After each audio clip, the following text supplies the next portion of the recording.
parcours un peu atypique, même si maintenant c'est un peu plus courant. Il y a 10 ans, j'ai entamé une reconversion. J'étais préparatrice en pharmacie, déjà depuis une dizaine d'années aussi. Et je me suis reconvertie en maroquinerie.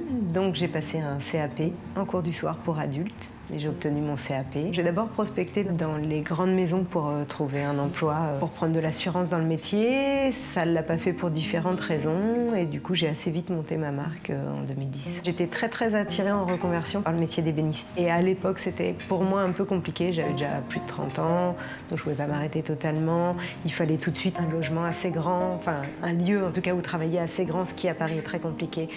Plus pas mal d'outillage de machines, donc c'était un projet un peu plus lourd. Et pour des projets perso, j'ai travaillé sur le cuir pour faire des choses pour moi. Et en fait, tout ce que je recherchais dans le travail du bois, je l'ai trouvé dans le travail du cuir. C'était surtout du travail de volume avec une matière qui a des contraintes. Et c'est vrai que, voilà, dans le cuir, on a tout ça.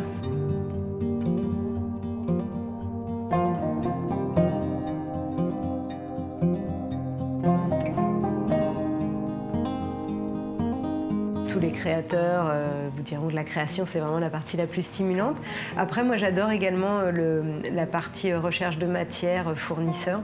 Il y a des fournisseurs avec qui je travaille depuis 10 ans, donc on est devenus amis. Chez eux, il y a toujours et un bon conseil, et on rebondit sur autre chose, et ils nous font découvrir des nouveautés. J'ai eu plusieurs fois des stocks de pièces vintage métalliques, donc des fermoirs de sacs ou des fermoirs tourniquets très jolis. Par exemple, un atelier qui ferme, qui revend ses stocks, ou sur des brocantes ou choses.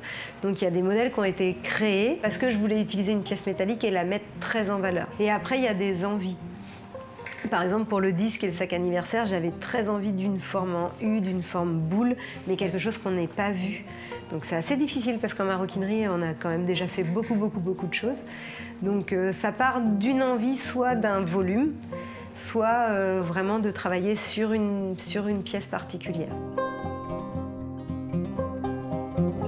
Il ne faut pas croire non plus que quand on est créateur, on ne crée que des choses qui nous plaisent. On crée pour se faire plaisir et avec notre identité à nous, mais on crée aussi pour répondre à un marché.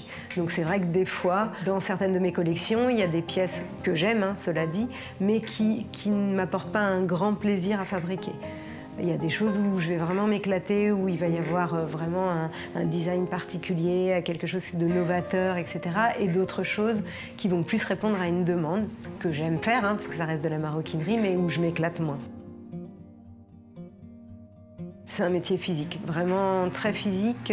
Sur la coupe, on travaille beaucoup les mains, les épaules, les bras. Et après la machine, pareil. Et j'ai vraiment appris à dissocier mon travail pour pas que ça devienne douloureux en fait. Si on arrive à dissocier, le physique ça passe. Mais si par exemple on fait de la coupe toute la journée, on a les doigts en feu, on a l'avant-bras qui fait mal. Si on fait de la machine toute la journée, on a tendance un petit peu à avoir une posture sur le côté, donc on va avoir des douleurs au niveau de la nuque, etc. Être son propre patron, ça semble être génial et avoir plein d'avantages. Ça en a, c'est certain. Effectivement, si j'ai pas envie de venir un jour ou si je m'organise comme je veux, je choisis ce que je fais en termes de créa. Ça, je crois que c'est la chose la plus primordiale, c'est-à-dire de produire ce qu'on a envie de produire. Si j'ai pas envie de faire un modèle ou pas envie de faire un projet, je ne le fais pas. Ça ne regarde que moi, j'ai pas de compte à rendre. Donc ça, c'est hyper agréable. D'un autre côté, si je viens pas travailler, je gagne pas d'argent. Donc cette liberté-là, on travaille beaucoup.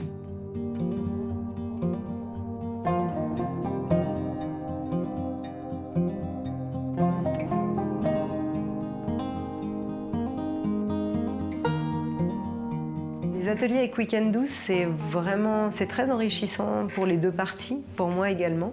Déjà parce que je trouve que c'est une valorisation de notre métier très bien. Enfin, c'est très important. C'est-à-dire que les gens viennent et fabriquent une pièce. Souvent, ils arrivent, par exemple sur l'atelier porte-monnaie, c'est assez flagrant. Ils arrivent, ils voient une petite pièce, ils ont l'impression que ça va être très facile, ça va aller vite. On met en général 3 heures, mais parce qu'il y a plusieurs élèves. Et ils se rendent compte des difficultés, ils se rendent compte de la différence de qualité des cuirs. C'est une bonne sensibilisation à l'artisanat. Ils prennent vraiment conscience que pour faire un petit objet, ça demande un savoir-faire, déjà ça, parce qu'en fait, Étant donné que maintenant il y a de plus en plus de do-it-yourself, d'ateliers proposés, ça désacralise pas mal de métiers, ce qui est une bonne chose en soi, mais pour arriver à une certaine technique et à avoir un fini qui soit correct, ça demande un savoir-faire. Donc ça, on montre vraiment dans ces ateliers-là. Après, sur la répercussion, donc sur le coût, ils voient aussi pourquoi on utilise telle matière première, quel coût ça a, parce que j'ai souvent des questions sur combien ça coûte, etc. Je comprends que quand on n'est pas du métier, on n'est pas forcément de notion de tout ça, étant donné que sur le marché, il y a de tout à tous les prix.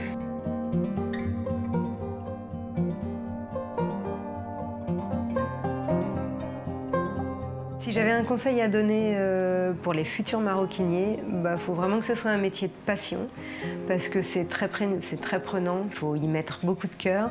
C'est pas un métier comme tous les métiers d'artisanat qu'on fait pour gagner plein d'argent, ou en tout cas pas comme je le fais moi par en indé avec une petite production.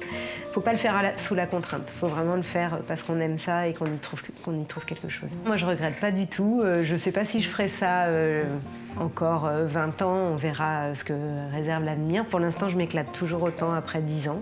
Donc non, aucun regret sur la reconversion.